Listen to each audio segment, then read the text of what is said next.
A very good evening and welcome to UBC Weekly News Roundup with me, Sharon Kyomugisha. Today on the 12th, I beg your pardon, of January 2025. Thank you so much for watching. And of course, in the course of the week, last week, President Museveni called on African leaders to prioritize the protection of water sources and fragile ecosystems. He emphasized the crucial role of water in modern agriculture, especially with the increasing need for irrigation. This call comes as some African nations face water shortages while others possess abundant water sources.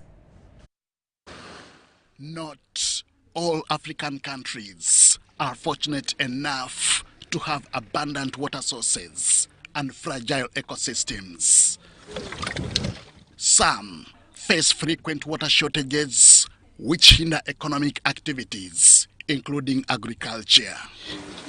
This situation highlights the importance of countries with abundant water resources assisting those without.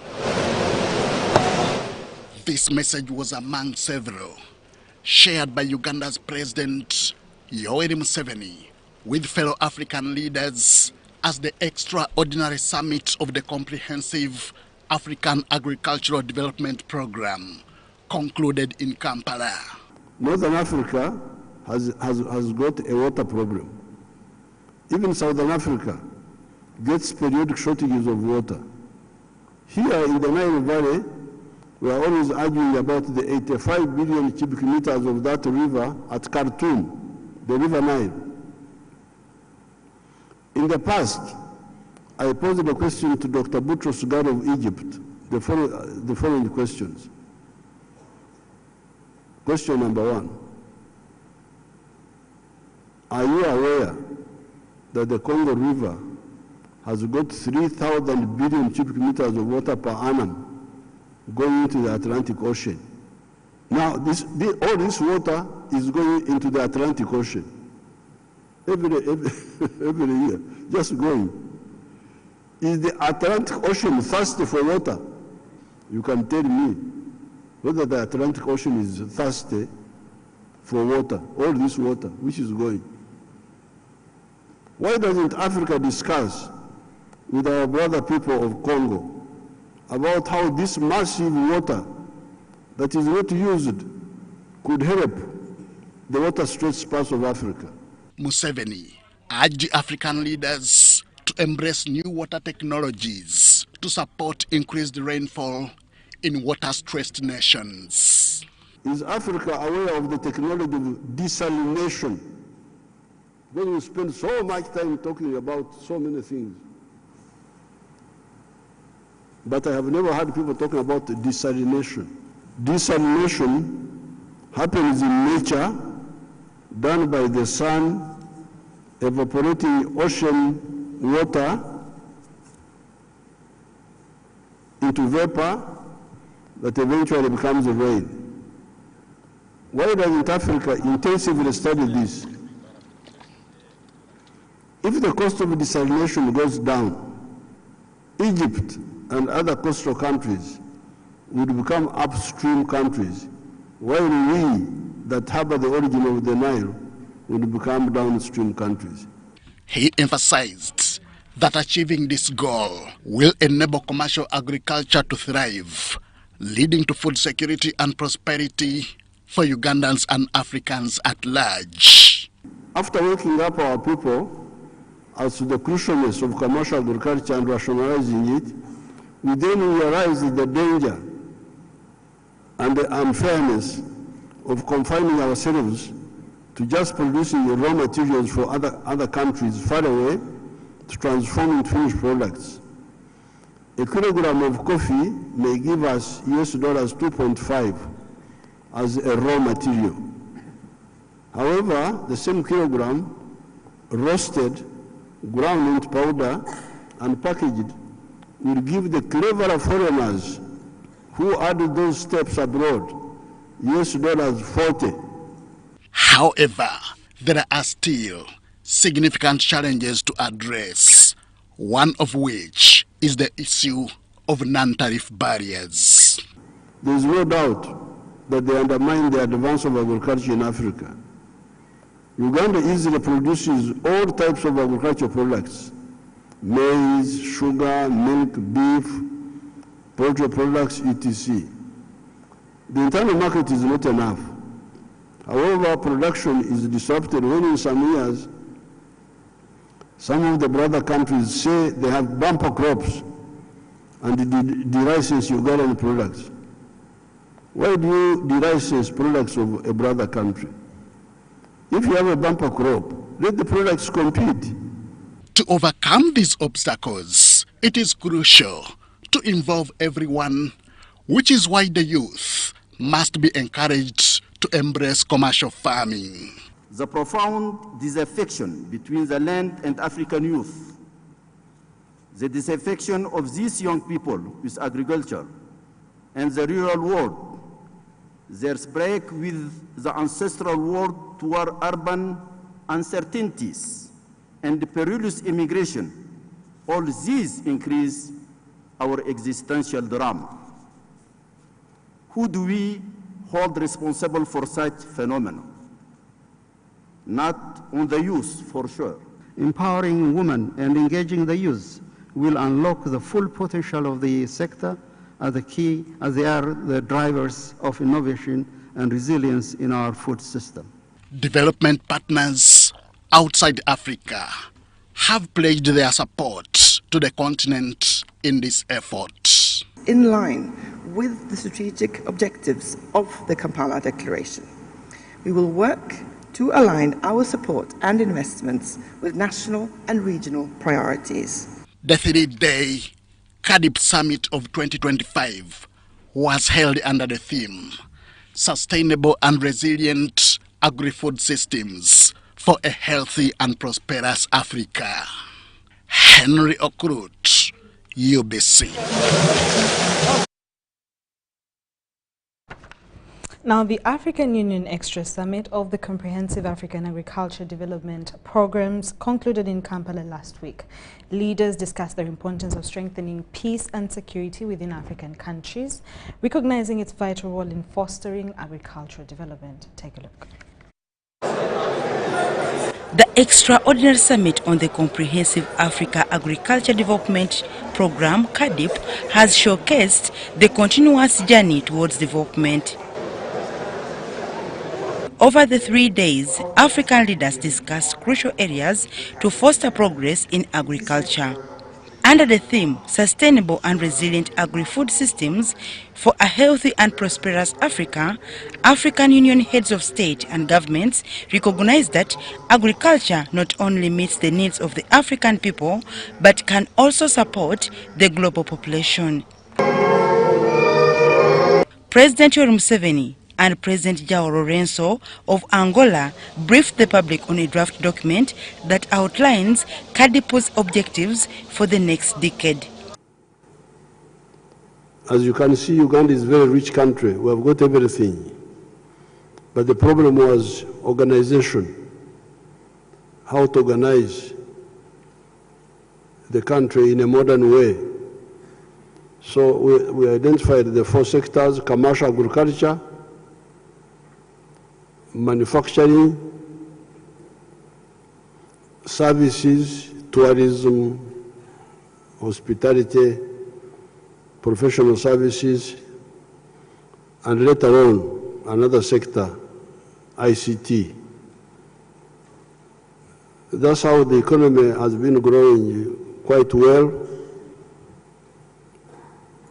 We are now a middle-income country, but we are going to grow even much faster than we have been growing. President Museveni further emphasized that Africa can enhance growth by avoiding strategic, ideological, and philosophical mistakes. It is therefore very important for me, who has been active for the last 64 years. I've been involved in African and Ugandan issues, to have a chance to meet with people from the rest of Africa so that we can share notes.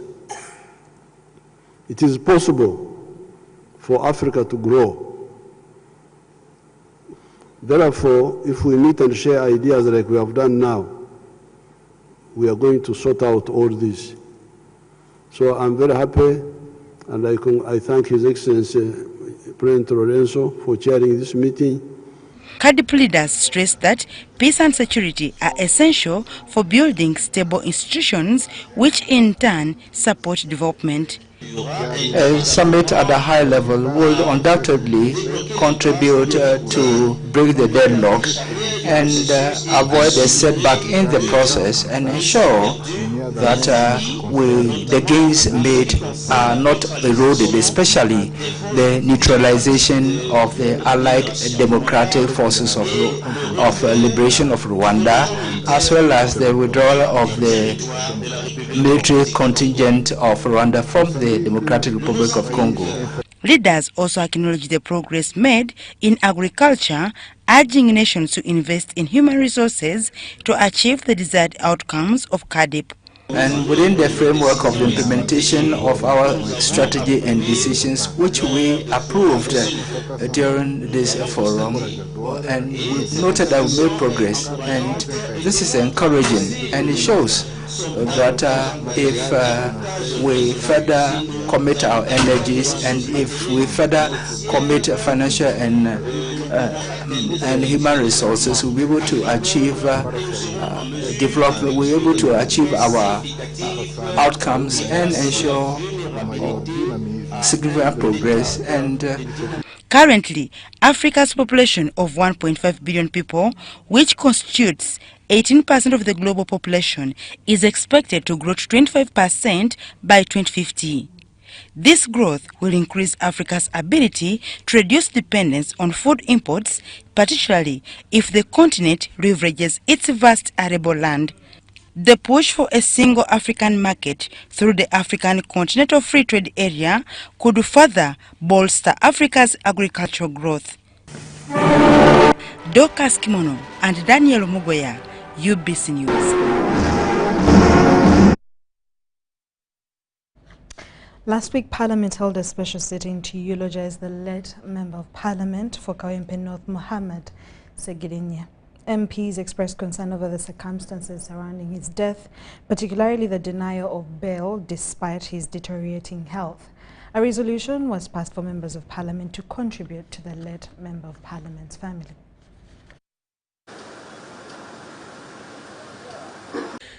The cortege carrying the remains of the late MP Ssegirinya was received by Speaker Anita Among, who later led MPs in signing the condolence book. The late Kawempe North MP passed away on Thursday at Rubaga Hospital.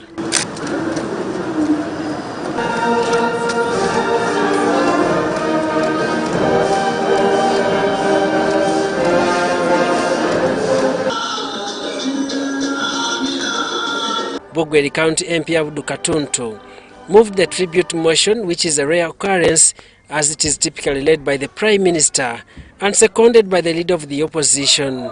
This sparked emotions among opposition MPs. Recognizing that the Honorable Ssegirinya Muhammad lived an industrious life and thorough hard work, dedicated. Practice normally is the Prime Minister moves the motion and the Lob seconds, something that I was very comfortable with. In fact, I was glad that the motion would be moved by somebody from the government side.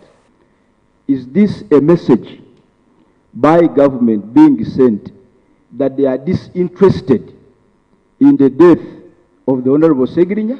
So that was miscommunication on time. So I will apologize on behalf of government that it was not intentional and it was...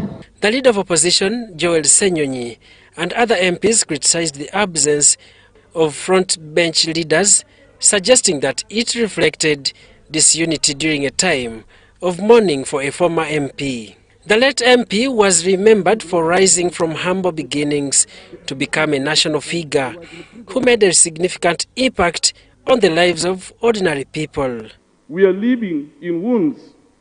Everyone finds joy in hurting another person. Much as they say politics is a dirty game, we should be the sanitizers of politics. We should find the right detergent to sanitize politics. At 37 years old, Ssegirinya will be remembered for his humility and advocacy for the rights of marginalized groups, particularly women. He had initiated a health facility, which MPs have called for sustaining. Some colleagues give reasons that I'm a first time in Parliament, I haven't known what to do. But Honorable Ssegirinya proved that statement wrong. That within few months in Parliament, he had to do something that was very impactful to his people. I kept wondering, supposing Ssegirinya had not been in prison, what kind of person would he have been? What more would we have seen? What could he have done beyond what we have watched in just this short time? But we must thank God that he at least achieved what he wanted. And his humility speaks volumes. How we could learn, if we could learn something. Legislators also expressed concern about the inconsistencies in the treatment of MP Ssegirinya and his co-accused Alan Ssewanyina during their incarceration.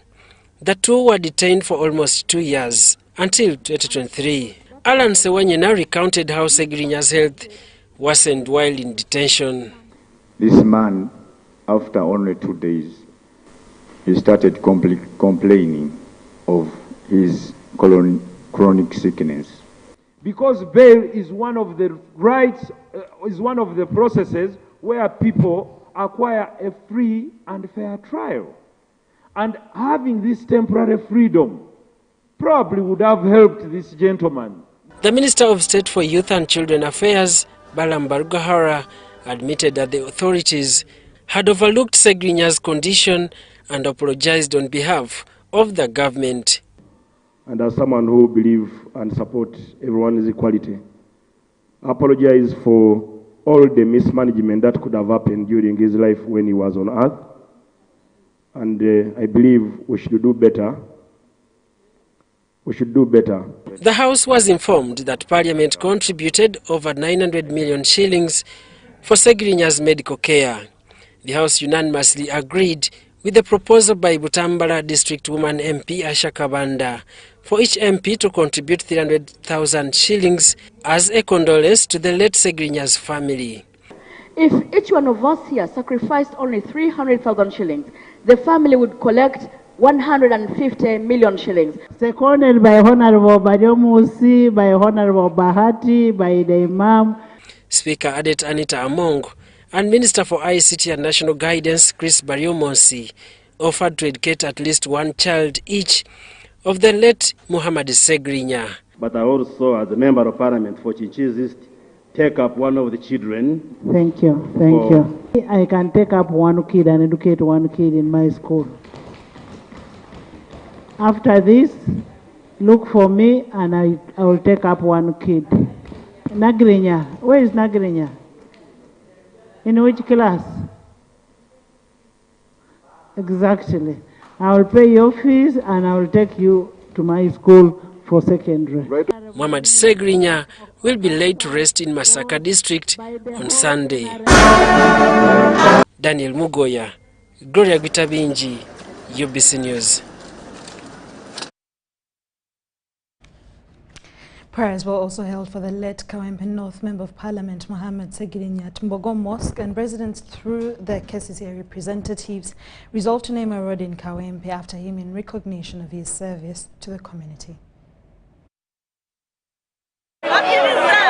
Prayers for the late Muhammad Ssegirinya have been held at Mbogo Mosque and attracted politicians, religious leaders and members of the public.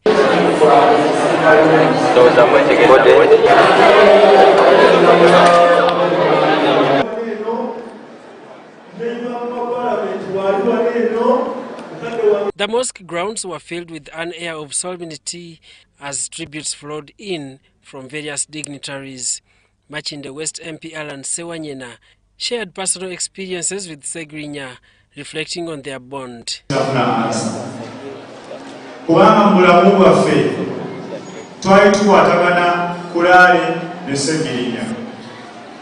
nga mwesisinkana ku bisale by'omupiira ne Honorable Ssegirinya. Naye okutuula awamu okumala eddakiika 5 oba 10 ne Ssegirinya kyali tekibambawo mu bulamu bwaffe obw'ensi. Naye bwe twagenda mu kkomera ebyo gye twatandika okutuulanga kubanga mu kkomera bw'omanyi aba muganda wo. Kati twewuunyiza ddala nti eyatuwaliriza yasinziira ku ki? Kampala Road Mayor Elias Lukwago called for unity among political parties, urging them to honor Ssegirinya's legacy by nominating a single candidate in the upcoming by-election.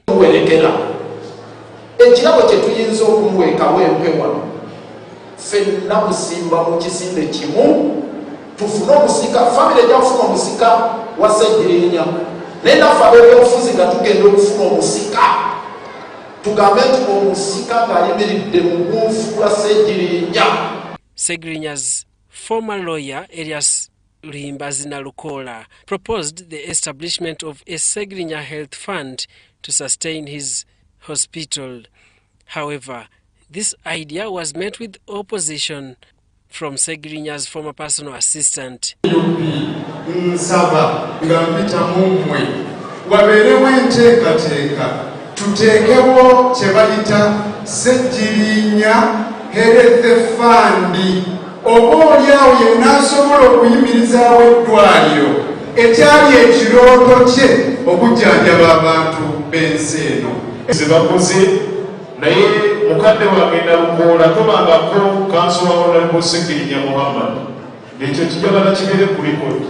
Bugiri Municipality Member of Parliament Asman Basalirwa explained the decisions taken in Parliament to help the Ssegirinyas family. Bonna okukkiriza okutegebwako essente nga zigenda mu family ya Ssegirinya. Ssegirinya abadde wa byafaayo mu bulamu ne mu kufa.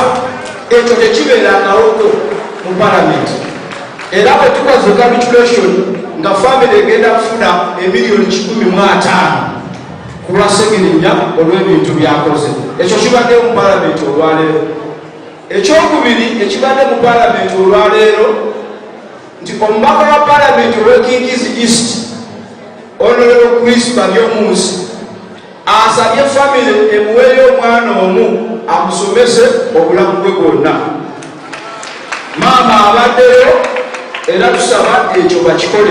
Names of Kayanja Moses, MP to Bichadondo East. So this is the first time to see the whole Parliament agreeing at least to compensate Ssegirinya with 300,000 each member of Parliament. And this is also the first time to see the whole community of Kawempe appreciating what Ssegirinya has done for them, and they've accepted to name a certain road in the names of Ssegirinya Muhammad. And this is also the first time to see NRM people coming up with an idea of helping Ssegirinya's relatives. Former Katikiro Joseph Mulwanyamuli Semogerere expressed heartfelt condolences to the family of the late Muhammad Ssegirinya, emphasizing the significant loss to the Buganda Kingdom.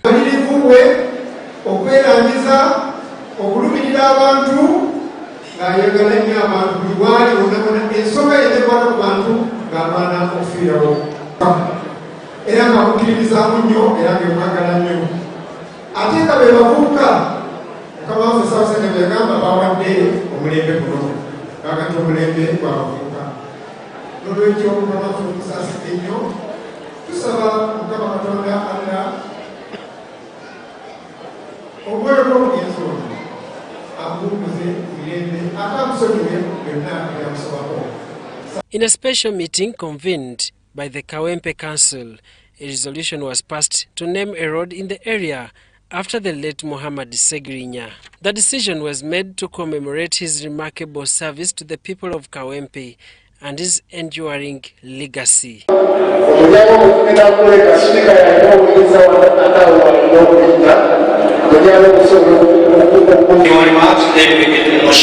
Thank you.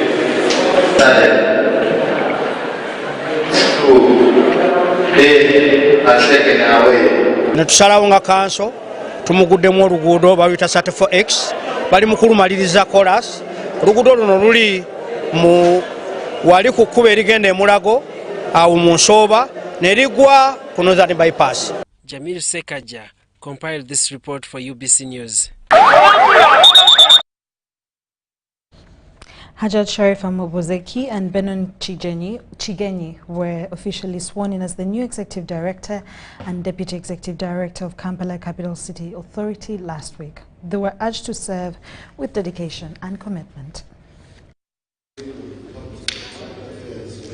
The new Executive Director and Deputy Executive Director of Kampala Capital City Authority KCCA have been sworn in. Swear that I will at all times truly serve the Republic of Uganda in the office of the Executive Director. Swear that I will at all times well and truly serve the Republic of Uganda. In her inaugural speech, Sharifa Buzeki expressed her commitment to serving the city with dedication, with a vision to modernize Kampala and strengthen collaboration between the technical and political arms of KCCA. We are receiving the instruments of power. Together with my deputy and staff of the city, I would like to pledge to serve with dedication, humility, and integrity. She outlined key priorities, including improving urban planning, enhancing traffic flow, and using technology to tackle corruption. We thought about revitalizing the city economy. As my colleague said, we need the money. So in order for us to improve the revenue base, it is important that with this able team, we think about how best we revitalize the economy and widen our revenue base. The issue of corruption is a pain in every institution, but it's not something which cannot be mitigated. Buzeki's swearing in marks the start of a new chapter in the city's leadership, replacing the outgoing acting executive director Frank Rosanyakana, who expressed gratitude for the trust and cooperation he received during his time in office. We have been able to deal conclusively with the protracted problem of quarrels with our cleaners and the army of workers that clean our streets. Right now we have harmonized that situation. We have a wonderful relationship with them, and I believe that we will continue with it, and we shall see our city getting cleaner and cleaner. The event was attended by influential figures including Kampala Minister Hajat Minsa Kabanda, Lord Mayor Elias Lukwago, and Permanent Secretary in the Office of the President Hajunus Kakande. Kakande urged for close collaboration between the city leadership and the KCCA Council to address the significant tasks ahead. It's important. There is something we are missing here. The myth there is about corporate governance. One thing has failed is it has totally failed us here. Remember that your major clients are the people of Kampala, whose only demand is service delivery. The event was attended by influential figures including Kampala Minister Hajat Minsa Kabanda, Lord Mayor Elias Lukwago, and Permanent Secretary in the Office of the President Hajunus Kakande. Kakande urged for close collaboration between the city leadership and the KCCA Council to address the significant tasks ahead. Make sure that the government has total support in the city.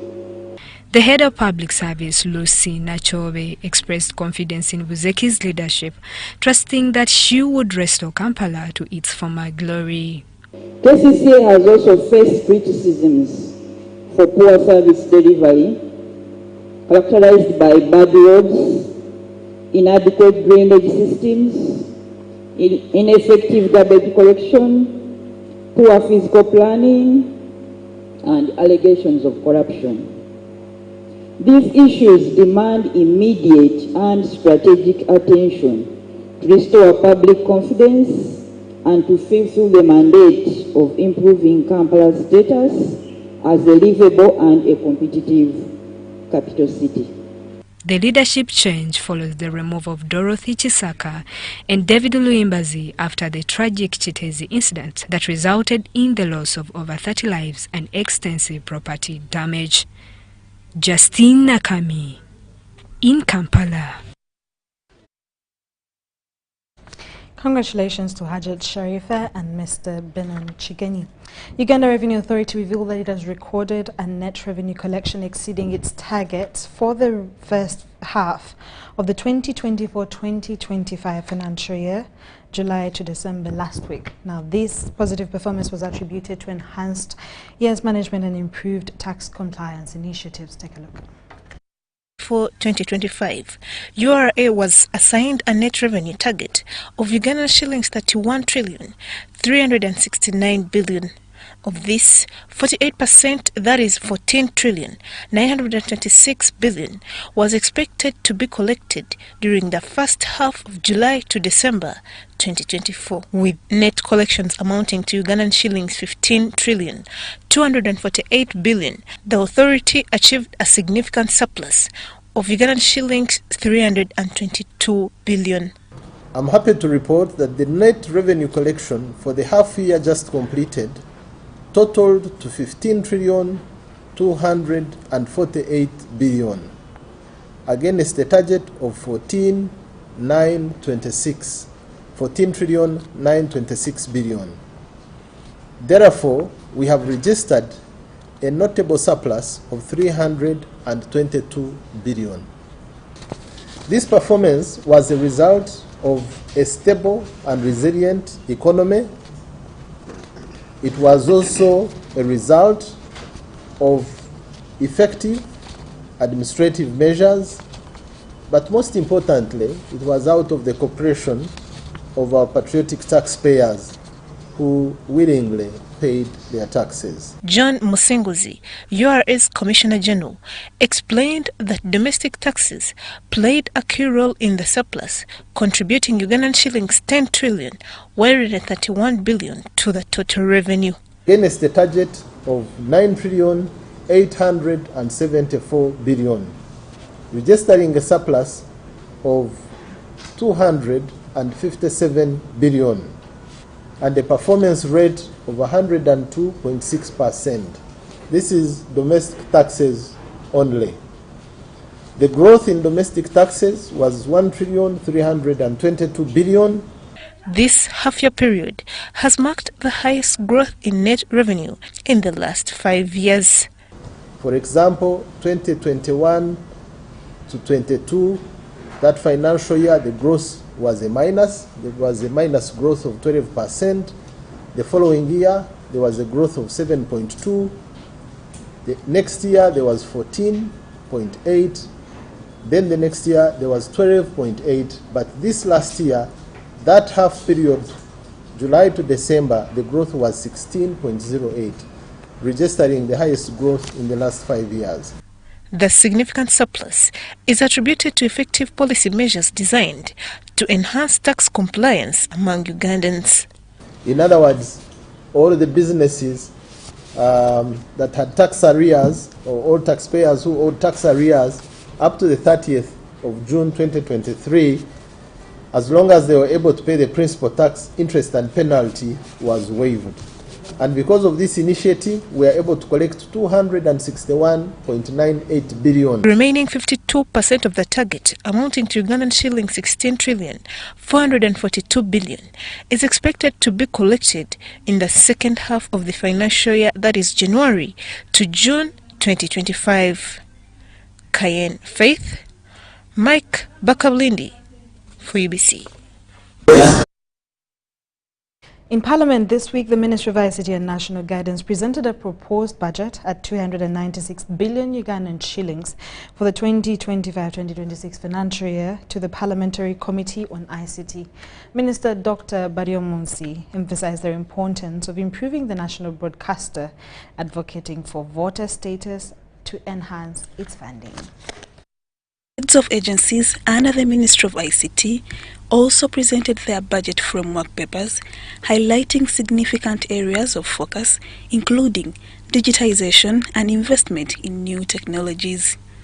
The Uganda Institute of Information and Communications Technology presented a budget with plans to generate 389 million shillings from short courses and 1.2 billion Uganda shillings from the Innovation Hub, among other initiatives. The Virtual and Augmented Reality Initiative, we have budgeted 1 billion shillings, but we expect to generate revenue of that amount, because that facility is supposed to be, we shall have knowledge products which will be used by different stakeholders. In a separate presentation, UBC management expressed concerns about the insufficient funding allocated to the corporation, which limits its ability to carry out key activities. The obsolete equipment that we run, the high cost of running this obsolete equipment cripples us in terms of all that we generate is plowed back. We have not invested in new technology over a long time, apart from the technology that was deployed for digital terrestrial transmission, which also needs beefing up. With improved revenue compared to previous years, UBC has proposed an increased budget to focus on priorities such as providing free access to local channels for the public. Priority areas is to make sure that we complete the rollout of the digital terrestrial transmission, which offers the free-to-air, but which doesn't cover the country 100%. So the next deployment is the direct-to-home, where we'll make sure that with direct-to-home, 100% of the country will be covered, irrespective of the terrain, wherever people are. Minister Baryomusi also discussed efforts to engage with the Ministry of Finance to ensure vote status for UBC, which would further strengthen the corporation's operations. We've been engaging the Ministry of Finance because now they are funded as a subvention. The money passes through the ministry, then to UBC, but we want them to get a vote status. And luckily, because of rationalization, there are many votes which have been collapsed. So the engagement we have had with the finance should be easier now to give them a vote status. So they would say there are many votes in the government, but many after rationalization have collapsed, so it should be easier for it. And would really implore this committee to push this agenda, because UBC becoming a vote makes sure that the communication sector in the country is much more ingrained to make sure that all the other private players can also blossom. Some members of the committee praised the heads of ICT agencies for their efforts, but rather raised concerns about the loss of government assets under their management. This is having problem with the assets. Some of the assets are being grabbed, others are being used by other entities without clear guideline.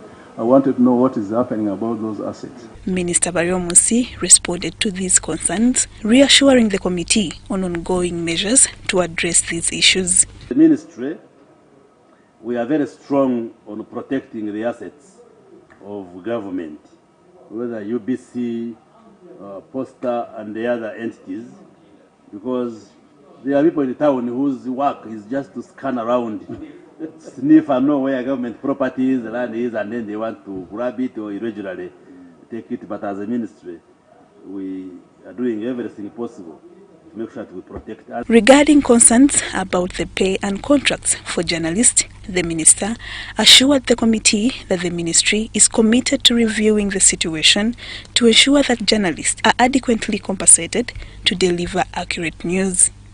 The question of the welfare of the media practitioners, the press, the journalists, both in the government but also those who are in the private sector, because it affects the quality and integrity of the output of journalism, especially if they are poorly paid and so forth. So it's a matter we are looking. Lydia Chomkama and Gloria Guitabinji, Parliament.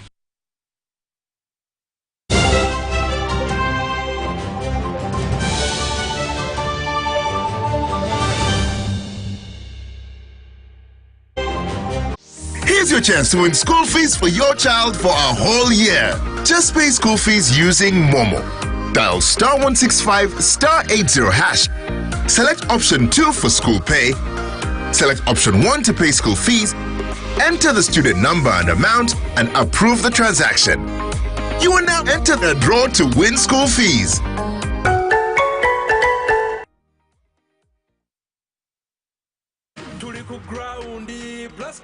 Paint and win. Yes, yeah, Plascon Paint and win. The cuckoo roundy. Chicho, buy paint worth 100K. Get a scratch card. SMS the code to 7197. Stand a chance to win instant airtime, 1 million shillings bully day there, or a share of a 3 million shillings jackpot each week. What do you want the brand new bodas, tuk-tuks, and so much more? Catch the Paint and Win action every Monday on Bukede One, NBS, and Sanyuka TV. Plascon, color your world.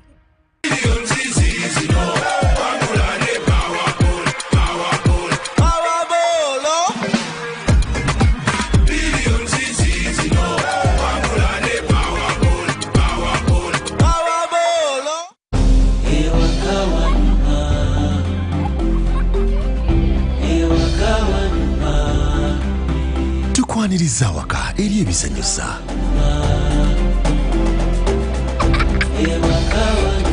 Eri Wi-Fi buli wamu.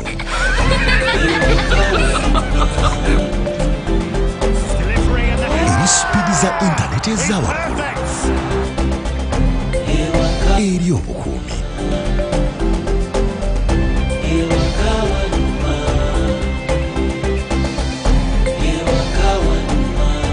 Eri obuyambi obuli mu ddaala erisooka. Eri okwanguyirizibwa. Tukwaniriza waka eri MTN Wakanet. Internet ensukulumu eri wimaka. Kyalira www.mtn.co.ug /wakanet. Tukwaniriza waka nga tuli wamu tewali kitulema. Step into a world of excellence, comfort and pride with Royal Foam Furniture, crafted to perfection right here in Uganda. We bring you state-of-the-art living room furniture and bedding products at affordable prices.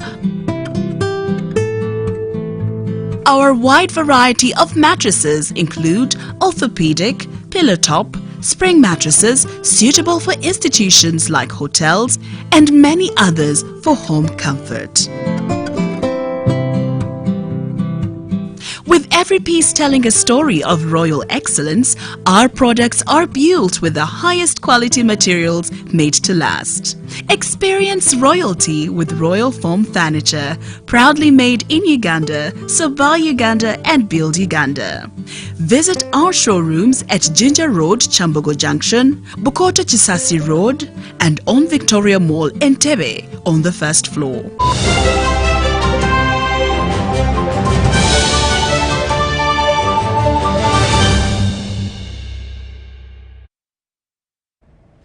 Welcome back from that short commercial break, and the NRM Secretariat handed over the newly digitalized party register to party chairman Yoweri Kaguta Museveni during a closed-day meeting held on Monday, January 6, 2025 at his country home in Rachtura.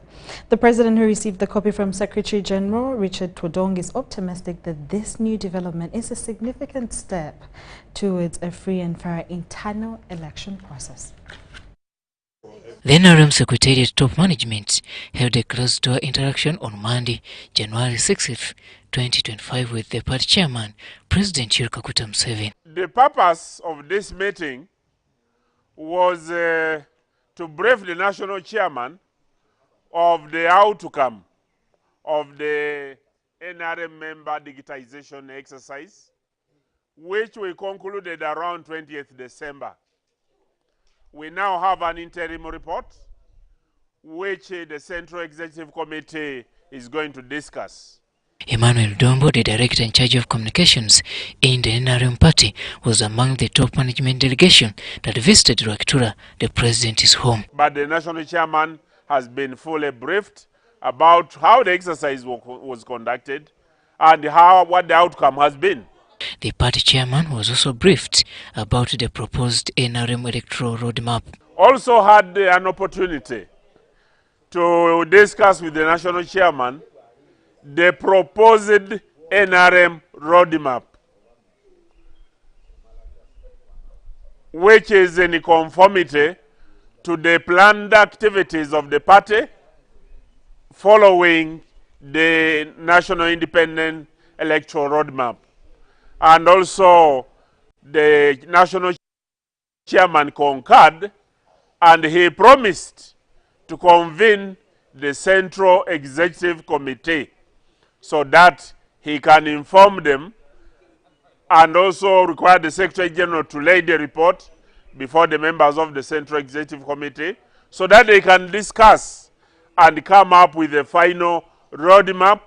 In a 2-page post on his official X handle, President Museveni has rallied all party supporters to embrace the nationwide Electoral Commission exercise for voter register updates and verification. Like you saw this morning, the national chairman has issued a press statement calling on the members of NRM, one, to ensure that they participate in the electoral activities.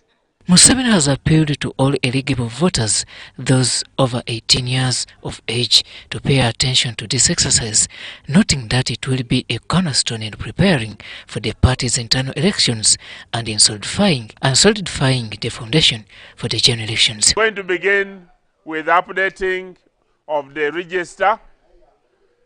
There is going to be civic education, and there will be a requirement for them to comply with the law so that they become responsible citizens. According to the party secretariat, the newly digitalized party register contains details of 18 million party supporters. We have on our register 18,009,389 members, as you can see from the register. Robert Nyank, UBC News. The General Court-Martial in Machindi, presided over by Brigadier General Robert Freeman Mugabe, last week remanded retired Kanu Kizza Besigye and Haji Obeid Lutale to Luzira prison until January 13th, 2025, despite the head of their defense team, Martha Karua, being granted a practicing certificate by the Uganda Law Council.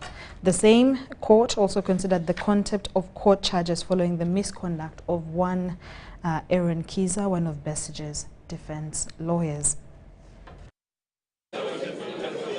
Supporters of retired Colonel Dr. Kizza Besigye Tuesday thronged the General Court-Martial in Machindi, where alongside his co-accused Haji Obeid Lutale Kamlegeya reappeared to answer charges of unlawful possessions of firearms and treason. Uganda Law Council had cleared Dr. Kizza Besigye's Kenya defense lawyer Martha Karua with a practicing certificate, which was a major obstacle late last year for court to proceed. She informed the Flay-Packed court that the team of all lawyers present in court was with full instructions to present Dr. Kizza Besigye and Lutale, who are the accused persons. Would like the matter to proceed with all the counsels they have chosen present, who include Aaron Kizza. However, whereas Dr. Besigye and co-accused had lined up a team of more than 30 lawyers, including City Prominent lawyer David Mpanga, Kampala Lord Mayor Elias Lukwago, Aaron Kizza, Samuel Mwizi Mulindwa, Nalukola Luyimbazi, Akanchimpa, Samuel Mawanda, among others, it turned out they were all ineligible to present their clients in court since they did not have practicing license for the year 2025. I want the practicing certificate of the preceding year. It shows that you are waiting to renew. Why don't you want to bring it? Others have filed it. Why did they file and you have not filed? Part of Kalua's submission was challenging the manner in which one of their colleagues, Aaron Kizza, was arrested from the court premises. But instead of the case against Dr. Besigye and Mr. Lutale proceeding, what has happened, we are leaving this court with one of the lawyers for Dr. Besigye, Aaron Kizza, having been assaulted and now sentenced by the court. Court-Martial Chairperson Brigadier General Freeman Mugabe commended Karua the way she conducted herself before court and wished her colleagues to borrow leave. Your colleagues would be behaving like you, so that we could and now you can hear. These are lawyers also making noise. What is Look at you. Justifying why Aaron Kiza will be in prison for 9 months, Brigadier General Freeman Mugabe said court business world over are handled in an orderly manner. He expressed gross professional misconduct, and he was warned that such a conduct is contempt of court. This court finds the accused conduct in contempt of this court and finds Chiza Aaron guilty of the offense and is hereby sentenced to 9 months in prison. The defense team had attempted to ask court for more time before the ruling on Aaron Kiza's misconduct, and also explained why they did not have a valid practicing license for 2025. Which had 3 names of lawyers, by today had 10 names. Luckily, as I entered, I was allowed to enter into the bar. Aaron was following, and immediately Aaron tried to enter as one of the lead counsel in this matter. He was restrained by 2 officers. Of course, it was very clear. As you try to defend the rights of others, you expected to defend your rights too. From this that has happened today to our colleague Aaron Kiza, we intend to file an appeal to the Martial Court of Appeal to challenge this illegal ruling that has been done today. And in the interim, we intend to apply for his bail and secure his liberty. Lukwago said it is a common practice that they are in a grace period of 3 months, and he has a right to practice law without a certificate until March 1st, 2025. At least we have secured this document signed by our client with a list of the lawyers who are present. And if it pleases you, Mr. Chairman, we submit it in, but for the record purposes, to read the names of the lawyers. Court will resume on 13th January 2025. Nantongo Rebecca, Ivan Juko for UBC News. Thank you so much for being a part of the UBC Weekly News Roundup. My name is Sharon Kyomugisha. Stay tuned for more programming coming your way. Bye-bye.